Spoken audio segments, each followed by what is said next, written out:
こんなガラクタなんかいらないんですけど、それより早くこの家から出てってくれませんか？夫の遺品整理の最中に、息子の嫁の和葉さんは私に言い放った。え？出ていくってどういうこと？不思議がる私にイライラしながら息子の啓太が言い放つ。現金以外の資産を相続したんだから、この家はもう俺のものなんだよ。だからいつまでも母さんに居座られてると邪魔なんだって。何言ってるのよ。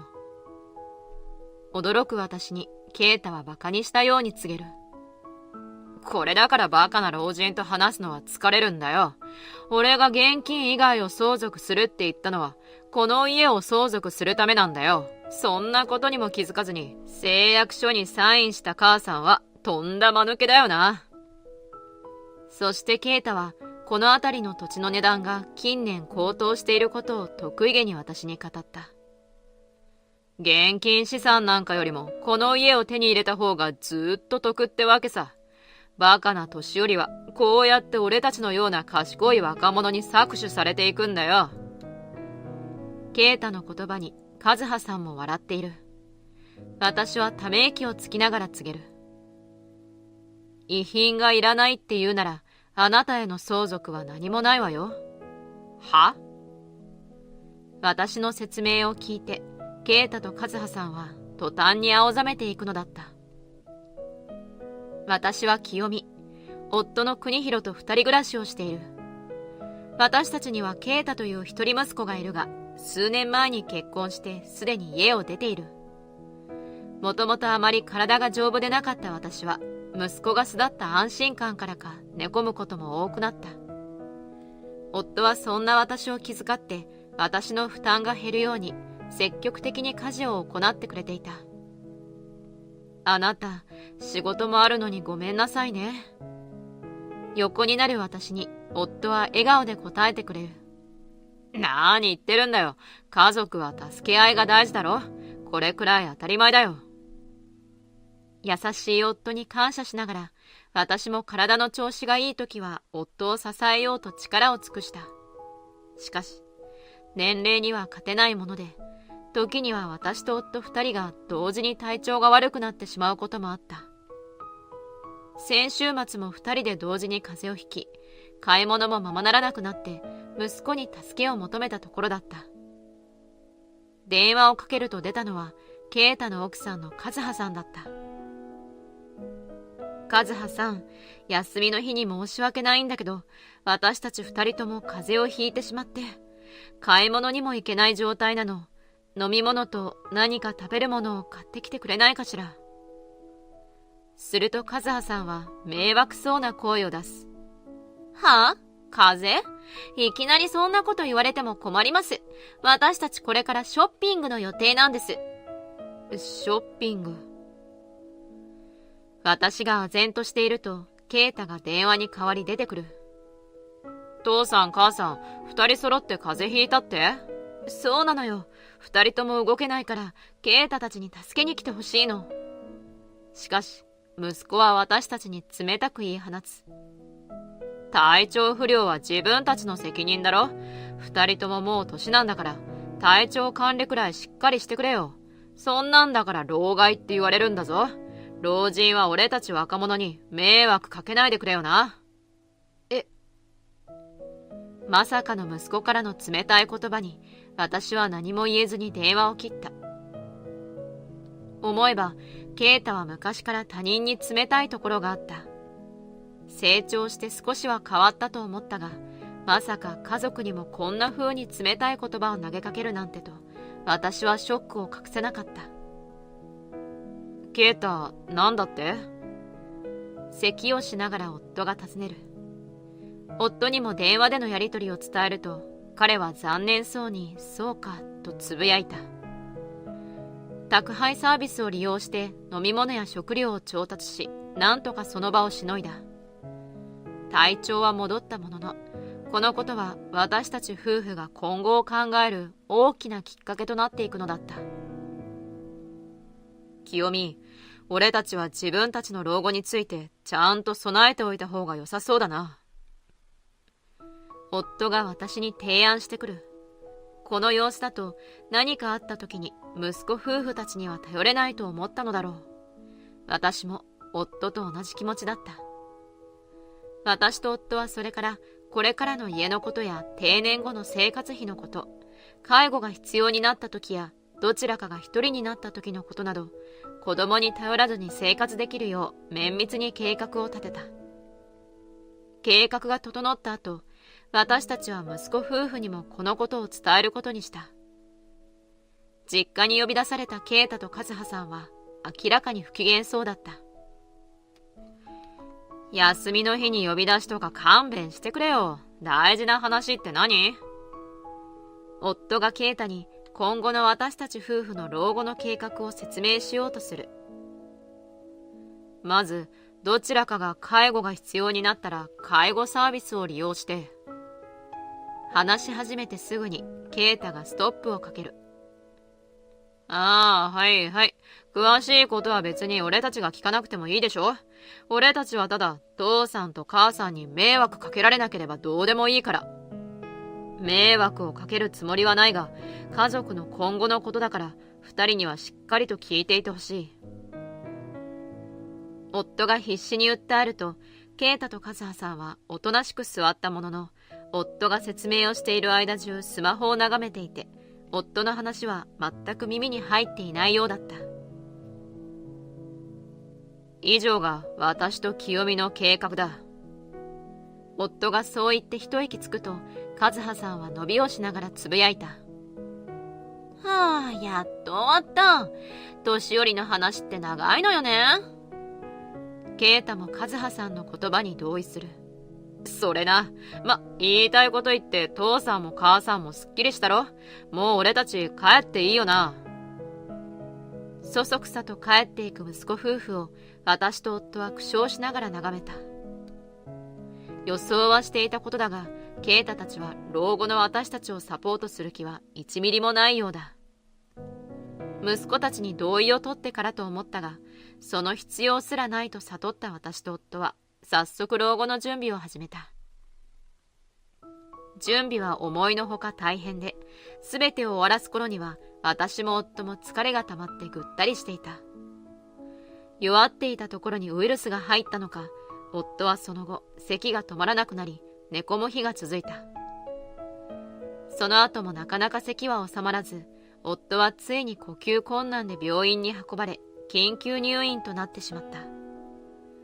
そのことを伝えても、啓太たちは見舞いに来ようともしない。私は疲れた体に鞭打ちながら病院へ通うが、その後夫は回復することなく亡くなってしまう。疲れとショックで私も肉体的にも精神的にもボロボロだったが、葬儀の準備で休む暇もない。葬儀を手伝うという意識すらない啓太たちは葬儀の時間ギリギリにやってくる。葬儀中も忙しく動き回る私を薄笑いしながら見ている啓太と和葉さん。私は二人に注意する気力も何かをお願いする気力すらなかった。ようやく葬儀が終わり、やっと休めると自宅に戻ると、すぐに玄関のチャイムが鳴る。玄関先にいたのは啓太と和葉さん、そして弁護士を名乗る男性だった。急にどうしたの？驚く私をよそに、啓太はずかずかと家の中に上がってくる。大事な話があって来たんだよ。大事な話って、今日じゃなきゃダメ？お母さん疲れてるから別の日にしてほしいんだけど。私のお願いにも、啓太は耳を貸そうとしなかった。ダメだ。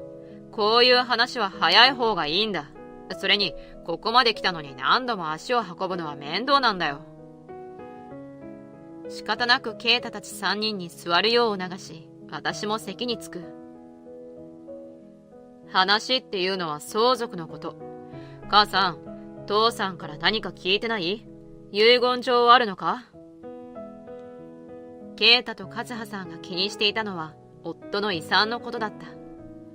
もちろん相続に関しても生前夫とはしっかり話し合っている。お父さんからは法定通り私と啓太で財産を1/2ずつ分ければいいと言われているわ。だから特に遺言状は作っていないの。そうか。ケイタは和葉さんと視線を交わし、私に告げる。現金以外の資産をきっちり半分に分けるのは面倒だから、現金の資産は母さんへ、それ以外は俺が相続する方がいいんじゃないか？でも。私の言葉をケイタは遮った。何か文句ある？年寄りは若者の言うことに黙って従っておけばいいんだよ。ケイタはまさか私が自分の提案に反論しようとするとは思わなかったのか、途端に不機嫌になる。世の中の何の役にも立たない老害がお金をもらえるだけありがたいと思わないのか？父さんはさっさとくたばってくれたから、これ以上俺たちに迷惑をかけることがなくてよかったけど、それね。亡くなったその日に父親の死を喜ぶような言動に、私は怒りがこみ上げてくる。わかったわ。ケイタの言う通りに相続しましょう。ケイタと和葉さんは顔を見合わせてにやりとする。そうそう。母さんはおとなしく俺たちの言う通りにしてればいいんだよ。そう言うと、ケイタは連れてきた弁護士に、現金の資産は妻である私が、それ以外の資産はすべて長男のケイタが相続するという誓約書を作らせ、お互いにサインする。思いがけず相続の手続きが終わったことで、むしろ私はすっきりと休むことができたのだった。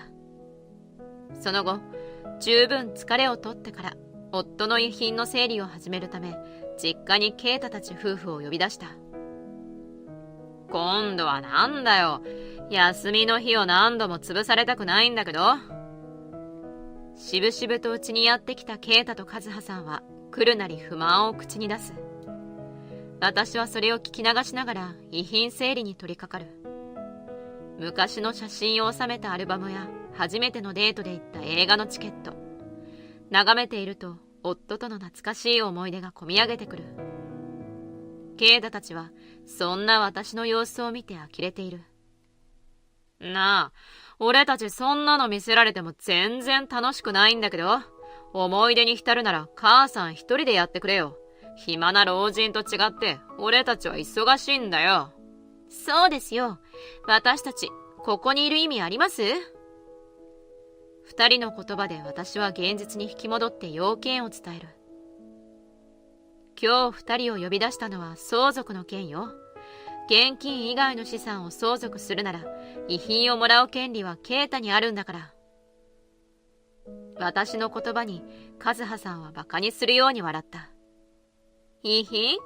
こんなガラクタなんかいらないんですけど、それより早くこの家から出てってくれませんか？出ていくってどういうこと？不思議がる私にイライラしながらケイタが言い放つ。現金以外の資産を相続したんだから、この家はもう俺のものなんだよ。だからいつまでも母さんに居座られてると邪魔なんだって。何言ってるのよ。驚く私にケイタはバカにしたように告げる。これだからバカな老人と話すのは疲れるんだよ。俺が現金以外を相続するって言ったのは、この家を相続するためなんだよ。そんなことにも気づかずに誓約書にサインした母さんは、とんだ間抜けだよな。そしてケイタは、この辺りの土地の値段が近年高騰していることを得意げに私に語った。現金資産なんかよりも、この家を手に入れた方がずっと得ってわけさ。バカな年寄りは、こうやって俺たちのような賢い若者に搾取されていくんだよ。ケイタの言葉に和葉さんも笑っている。私はため息をつきながら告げる。遺品がいらないって言うなら、あなたへの相続は何もないわよ。は？母さん話聞いてた？この家があるだろうが。あなたたちこそ生前に父さんが伝えた話をちゃんと聞いてたのかしら。この家はとっくに他人の名義になってるのよ。は？なんだって？ケイタたちが途端に青ざめる。生前、夫と老後の計画を立てている時に一番悩んだのがお金と家の問題だった。老後、自分たちにこの一軒家をメンテナンスしていく余力があるだろうかと考えたときに、家を手放すという選択肢が浮かび上がってきた。家を売ることができれば、そのお金で介護が必要になった時のサービスも受けられるし、高齢者向けの施設に入ることもできる。ただ、私も夫も二人とも元気なうちは、まだ自宅で過ごしたいという気持ちもあった。その時に知ったのは、家を売却してからも家賃を払うことで自宅にそのまま住み続けられるという仕組みだった。まさに私と夫にぴったりの方法だった。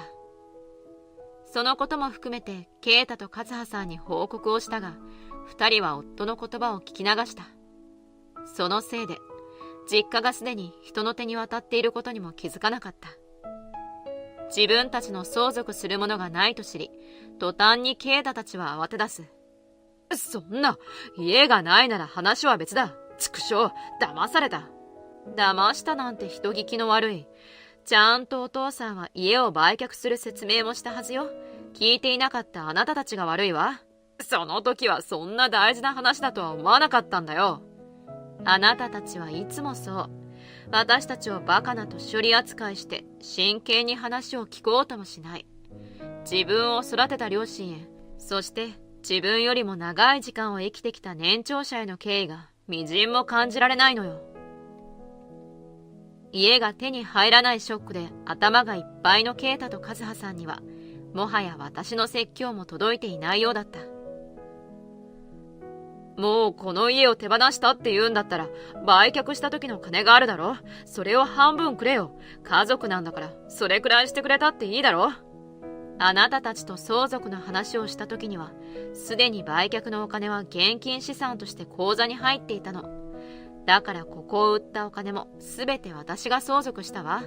誓約書だって交わしたでしょ。それなら、どうして誓約書を書く前に教えてくれなかったんだよ。言おうとしたのに、年寄りは黙って従えって喋らせなかったのは啓太じゃない？完全に自業自得ね。その時の自分の言動を思い出し、啓太は押し黙ってしまう。家族だなんて言うけど、あなたたちは家族である私たちが困っている時に何か助けてくれた？それは、私も夫も家族は助け合うものだと思っていた。でも、啓太と和葉さんの考えは違ったみたいね。それなら私たちもあなたたちには頼らずに自分たちのことは自分たちでしようと思ったの。そんなことない。俺たちだって助け合いたいと思ってるよ。だから金を独り占めするのは良くないと思うんだよ。今さらそんな綺麗事言っても何も響かないわよ。私は夫と決めた通り、一人になってもあなたたちには頼らずに生きていく。このお金でね。その代わり、あなたたちのことは何も助けないから、そのつもりでいてちょうだい。きっぱりと言い切った私の言葉を聞き、啓太と和葉さんはすごすごと帰っていくのだった。その後、聞いたところによると、啓太たちは実家を手に入れたらすぐに売るつもりだったようで、そのお金で都内の高級マンションの一室を買う予定だったらしい。それを見越して住んでいた賃貸マンションの契約は解除してしまったようだ。家が手に入らず、都内のマンションを買うこともできなくなった啓太たちは、慌てて解約した賃貸マンションに再契約を申し出た。しかし、土地の高騰はマンションの家賃にも反映されており、再契約の際の家賃は今までよりも高くなっていて、今の給料では払えない額になっていた。啓太たちは自分たちの身の丈に合った家賃の今までよりも狭い家に住むしかなかった。今まで住んでいたマンションも何度も家賃値上げの打診をされてきたが、住んでいる強みで頑なに値上げを断ってきたので、早まって契約解除してしまったことを今は激しく後悔しているようだ。こんなことになったのは、お互い相手が悪いと喧嘩ばかりするようになり、夫婦仲は最悪になっているらしい。一方私は、夫の遺品整理後、自宅の賃貸契約を解約し、高齢者向けのサービス住宅に引っ越した。これも事前に夫と話していたことだった。どちらかが介護が必要になったり、もし一人になることがあったりしたら、何らかの高齢者サービスを利用しようと話していた。いずれの場合も想定して、その場合の施設候補も選んでいたので、入居もスムーズに行うことができた。下調べをしっかりとしていて、いい雰囲気の場所を選んだおかげで、生活は快適だった。施設内の住民とも親しくなり、夫がいない寂しさもだいぶ軽減されている。近隣の病院と提携し、サポートも万全なので、多少体調が悪くなってもすぐに診察してくれるので、不安になることはない。まさかこんなに早く一人になるとは思わなかったが、あの時にしっかりと備えておいて本当に良かった。こうして一人の生活を送っていても、この生活は夫と一緒に決めたものなんだと思うと感慨もひとしおになる。いつか私も夫の元へ行く日が来るだろうが、その時までは夫との思い出を大事にしながら一人の人生を満喫しようと前向きに生きていくのだった。